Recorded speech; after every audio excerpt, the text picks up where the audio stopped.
Hello and welcome back to the Colorado Hill Climb Association podcast. We are your hosts, Wasting Robin 586 and Car Gamer 81CO, and we are here to talk about what happened at Monarch, the racers and points and things, and what we think is going to happen or what we want to see happen at Grand Junction, also known as Land's End. So firstly, Car Gamer, I want to ask you, what was your experience like at Monarch? What did you think of the race? Well, the racers meet that I organized turned out okay. So Saturday I could only show up for a few hours. I had family in town, so I had to kind of attend with that.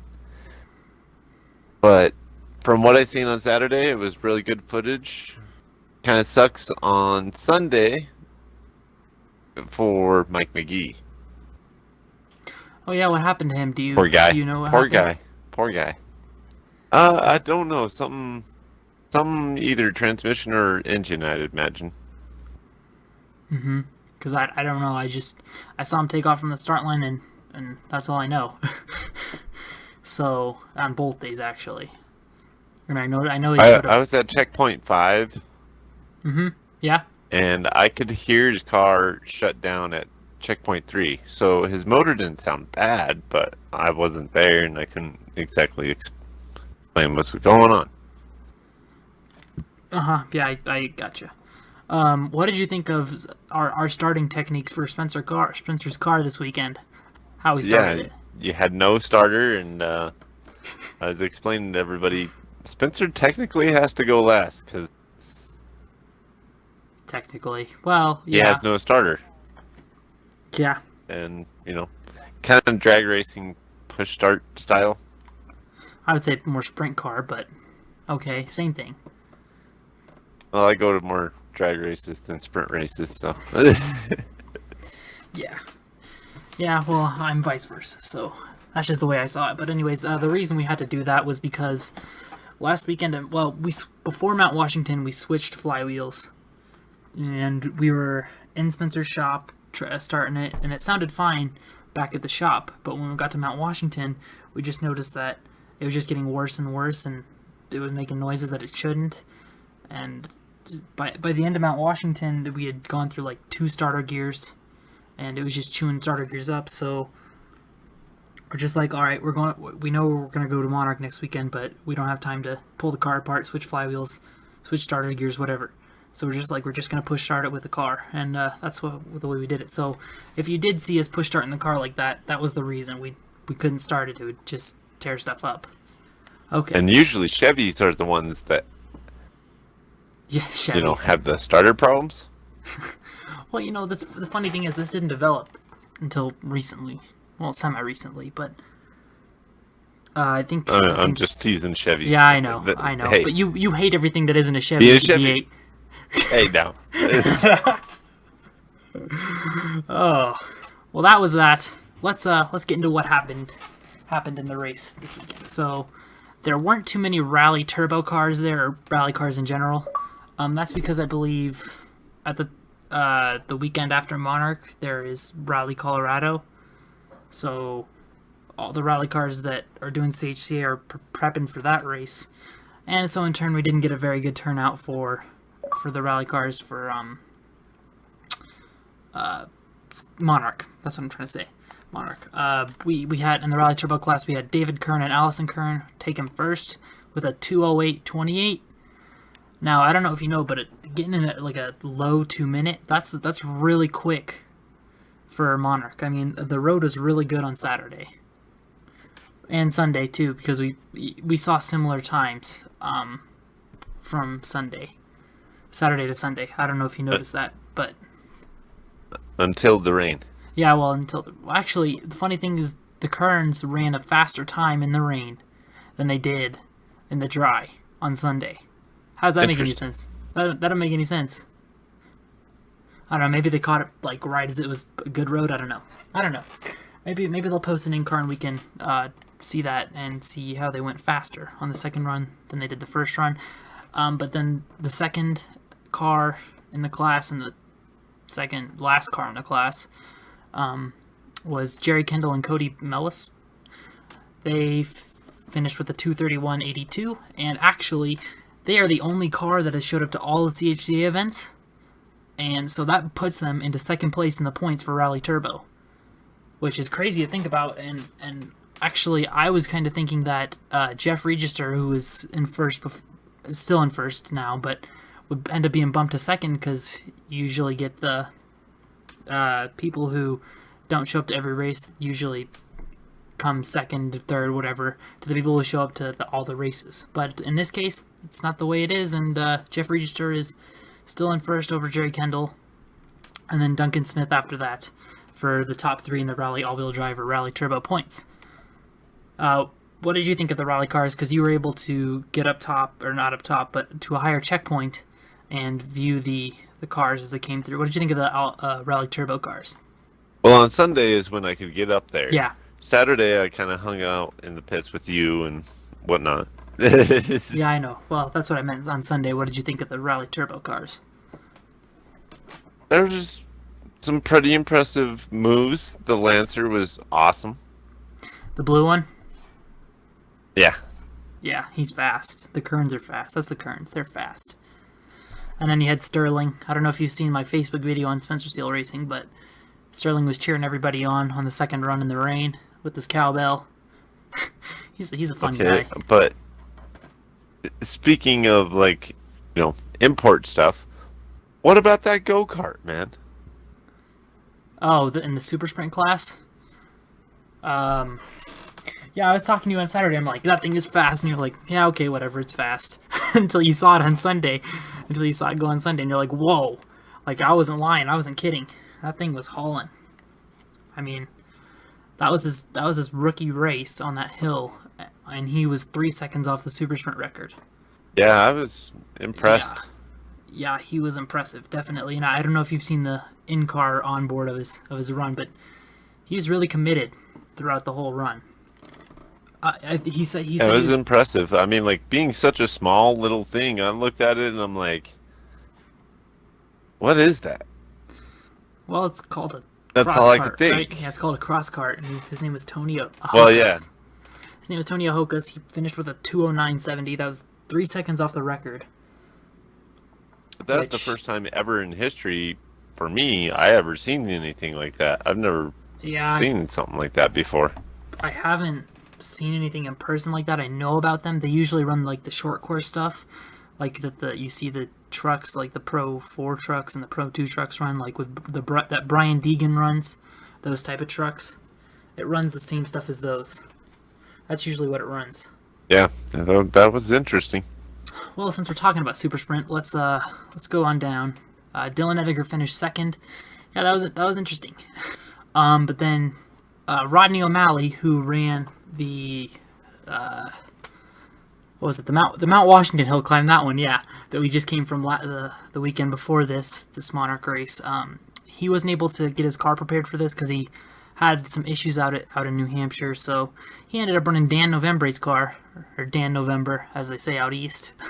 And he finished with a 2:33 or 2:29. Sorry, I know that 2:28.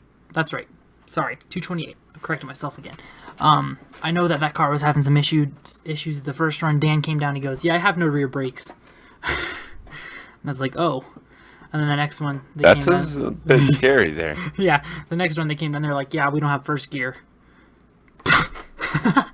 Okay then. I mean, they still were able to race though, so it was good to see them out there. But Steve Johnson, the 92, the black Super Sprint, he's making some moves. He is currently sitting at 4th in points, behind Dylan Edgar, Jay Stewart, Earl O'Malley, and that's it. He's sitting there, and consider this is, well, it's his second season, but still, he's doing pretty well for that competitive class. Sitting in 4th in points. Right. On to comp trucks. Let's move on to comp trucks. We talked about Super Sprint enough. I know your favorite class is Sportsman, but comp truck has to be a close second. I mean, those guys really get it on. Let's just say if I had enough money, I'd be a favoritism of that too. Believe me, they're crazy, dude. Like Dustin McNeil, Tim Walker, and Daniel Martinez, David Meyer.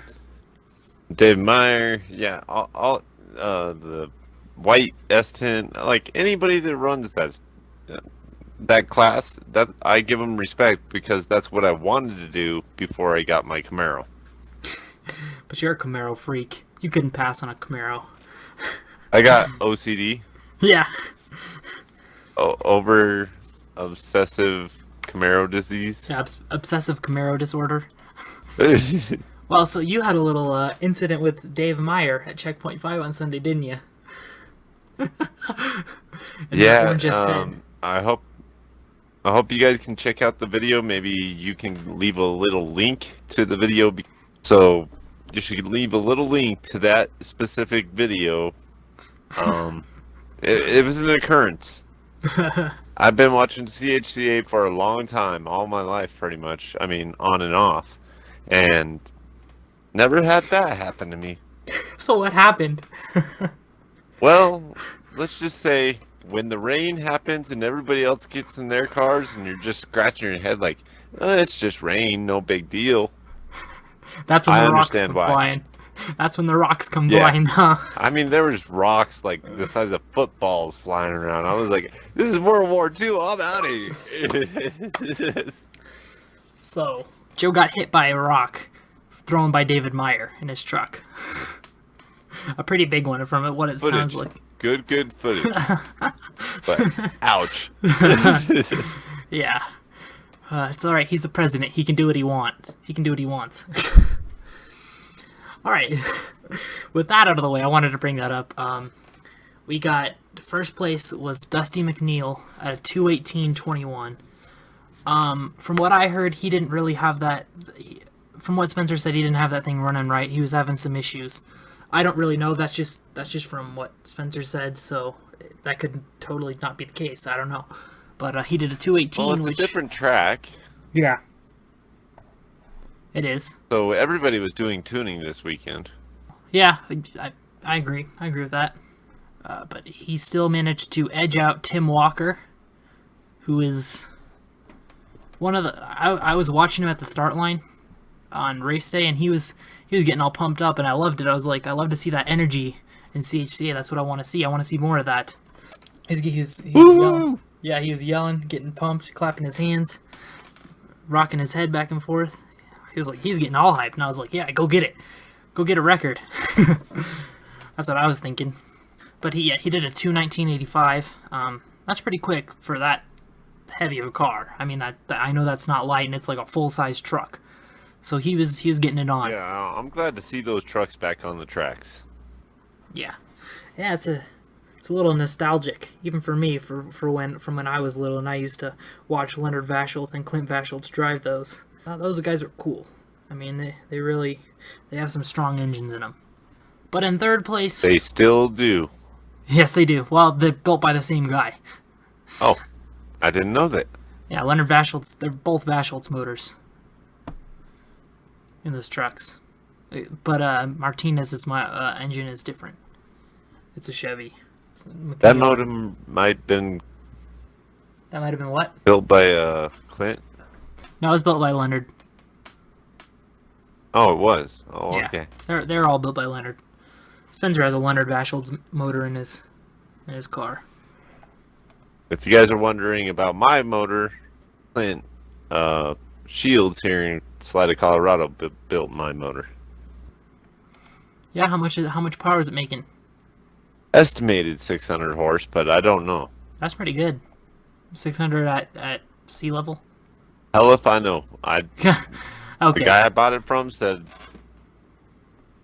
600 horse, and I'm like, I don't know, but it's definitely a strong motor. Well, good. I'm hoping we get to see some strong performances from you next year. But let's get back to the trucks. Third place, David Meyer, guy you threw a rock at you. He probably saw you standing there and was like, hey, I'm gonna get him. He probably saw you standing there like the only guy outside on that run and said, I'm gonna hit him.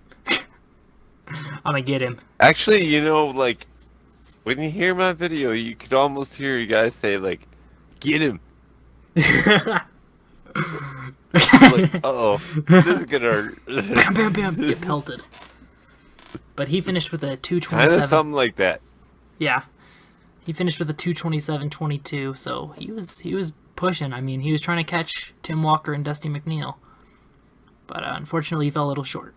And then on to stock car, which it's basically stock car is basically turned into sportsman. Because we don't have any legit stock cars anymore. I wish we could see some. Well, I mean, like, there's a few cars, like, I don't know whatever happened to the number 55. And I know Dean Oversoul sold his Monte Carlo, so I don't know what happened to that either. What number of Monte Carlo? Is it the- Actually, all of those were 55 cars. That body style. Because I know there's, what's his name? He used to ride a bike. I'm brain farting right now. Anyways, he bought a sportsman car at Monte Carlo. It's a newer body style though. The silver and blue and green one. You don't want do you remember? Right, yeah. You remember That's I'm a talking about? different one. Yeah, I know. Okay, but let's talk about what happened in stock car. Jimmy Ford, he got really close to the record. So that's how you know it was a good road, because Clint Vachels has that record, and Clint Vachels doesn't play around. So it was a good road. Jimmy Ford did a 2:15. Justin Schumacher was second at a 2:18. So these sportsman guys, they're really pushing their cars up the hill. And I know that those are your favorite type of cars. That's awesome. Jeff Pierce finished third with a 2:24.64, so he wasn't that far off. It's good to see he's been improving. I can tell from when he first started. I know when he came into CHCA, and he wasn't the fastest guy, but he's definitely improving. He's getting his car fast, and that's what you like to see. You just like to see improvement, and that's what you want to do. You don't want to just go your first year and try to be the fastest guy out there and then just wreck every race. You don't want to do that. I mean, some guys do it that way and end up rebuilding their cars all the time, but I don't think that's the right way, in my opinion. Alright, quad class. We had Troy Smith, and this was a really good race with Kenny Mays. So, Troy Smith ended up getting first place with a 2 minutes, 19 seconds, 30. And Kenny Mays finished second with the 2 minutes, 19:80. So they're only separated by half a second. That's a good race. That's like, that's not even the snap of a finger. Were the quad guys really pushing through 5 as through your checkpoint on Sunday? Because I couldn't tell. I wasn't able to watch. It was good turnout. I mean, everybody was trying to set that corner different, because there was that corner's nothing but rocks. Oh, know that now. You know that now. Yeah, but I showed up there on Sunday and I was like, this is not a good idea. Like, by I think second split, there was just like a nasty ass groove. Everybody knew to stay away from that tight inside corner. Yeah, sometimes you just gotta go where the road will take you, because you don't want to be in the bad spots. When you go wide, don't be in the spot I was at. Well, you just need to move. I learned that. Okay. Well, that was quad class, and then exhibition. That's basically just the open competition second class, because that's all it was. It was Spencer Steele, Trevor Stewart, Chip Griffith, and Dennis Dermis, who was in that Razor. I want to talk about him a little bit. What did you think of that Razor that was up there going up the hill? Well, I'm glad to see the side-by-sides are still in the class, or have a class, I guess. Well, he just ran in somebody was asking me about that earlier, like a couple weeks ago, and they were like, can we run a side-by-side, a Razor? So I'm just glad to see him back. Yep, definitely. Well, there was only one, but one's better than none. Okay. Not really much to talk about in the exhibition class. We'll just talk about it in the open class, because it's the same thing, basically. But on to Super Stock Truck. This was another close race. we had Brian Packard, who ended up finishing first with a 2:34.25. Right, I don't know. I'm not sure what the record is on that. I'm sure Kobe Pierce has it because he used to throw his truck around like crazy around Monarch. He had me scared one time. But second was Ray Robinson with a 2:34.95. Again, a 7/10 of a second race. I mean, that's literally letting off the throttle a split second too soon. At the finish or a corner, whatever. It's like in, it reminds me of like when you play Gran Turismo or any racing game really, and you set a good lap time, and you're trying to chase it, and you screw up, and then the ghost goes right by you. That's how I describe it as that close of a race, because it's just like you're pushing so hard, and you're trying to catch them, and it's just, I don't know. Yeah. I mean, like Forza like, Motorsport 6, I do that a lot. Yeah. I like this close competition. What do you think about it? Well, I mean, that's what racing is about. I mean, like, if you don't got somebody that's, like, right on your neck, then you're not going to try and push yourself harder. Yeah, it's very true. Very, very true. On to open comp. The big dogs were Spencer Steele, Trevor Stewart, and Jack Gwynn. But Spencer Steele ended up finishing first with a 1:58.93. Now, some people were asking me, is that a new record? That's really fast? Is that a new record? Unfortunately, no, that is not a new record. The record is held by Jimmy Olsen in the car that is now owned by Paul Dollenbach, and the car has the record of a 1:56.90 something. So there is still 2 seconds out there that he had to chase if he wanted to even catch the record. And 2 seconds on Monarch is a lot, because it's only a 2-mile course, so you figure 2 seconds on Monarch is probably worth like 10 on Land's End. Or something like that. Yeah, I mean, like, your guys' car is still fast as hell, but the way Spencer was hooking those corners on number 5, he wasn't going crazy like everybody else. He knew how to hook that corner. Well, yeah, sometimes being sideways all the time isn't the fastest way. Sometimes it is. Let's move on to the other guys. Trevor Stewart finished second with a 2:04.18, and he only has a stock LS. Okay, so he's only making like 525 horsepower, whereas we're making 850. And to push that car that fast up the hill, I mean, that's actually really impressive for just a stock LS motor. Heavy power. Chevy power. But Ford won the weekend. Yeah, that was the open competition class. Like I said, Jack Gwynn finished third with a 2:12.31. I think that's his best finish in open competition yet with that car.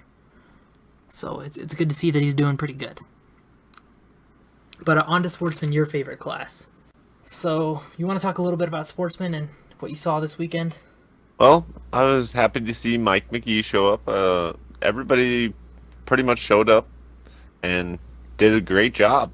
That's all I can really say. I mean, like, I was really impressed on Sunday. Yeah. What did you think of Jason Ritchie? I know this is his first full season with CHCA, but he seems like he's doing pretty well for his first time.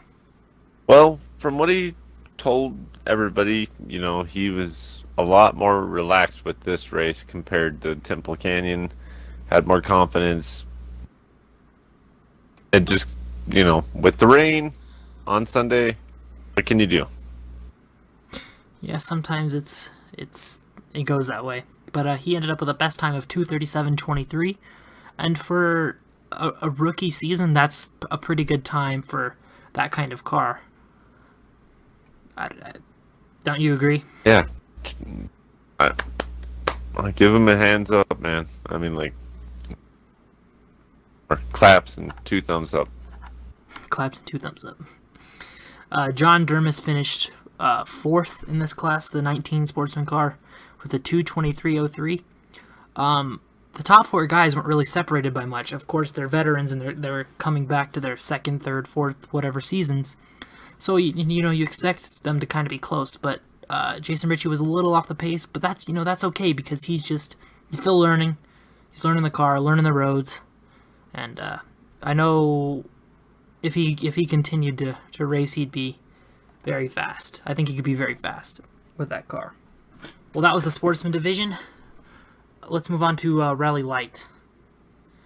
So, like I said before, the rally car count was kind of down because of Rally Colorado, which happened the weekend after Monarch. So we only had 2 Rally Light cars. We actually had no Rally two-wheel drive cars. So that leaves an interesting points championship battle because if no one showed up for the Rally two-wheel drive cars, so Ryan McLaughlin is still in first. If Zach Lumsden had showed up, he would have been in first. If Grant Hughes had showed up, he'd have been in first.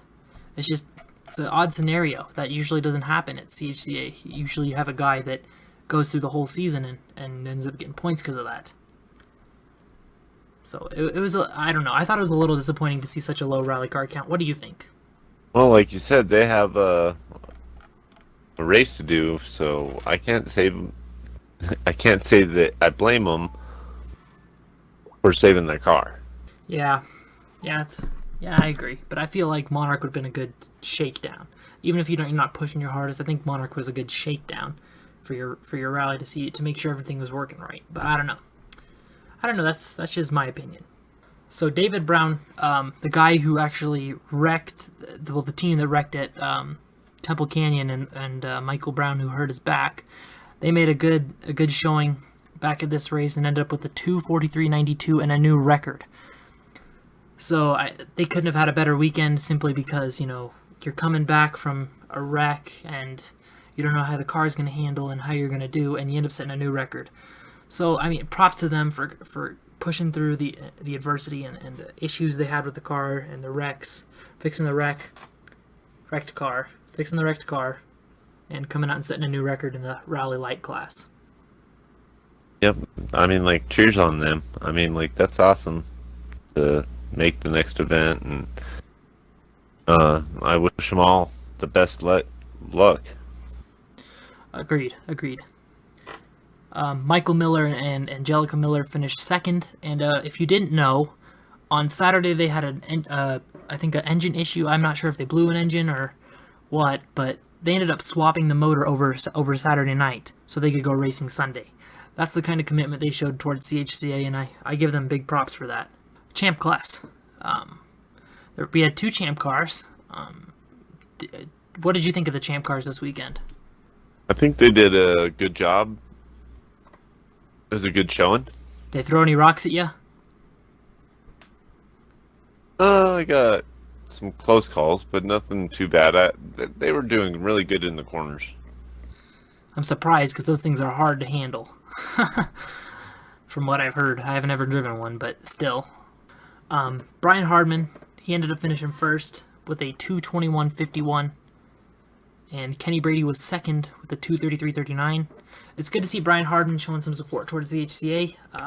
I know that he does some sprint car stuff, and it's good to see that he's choosing CHCA over the sprint car stuff. I know that sprint cars pay out a little bit better, but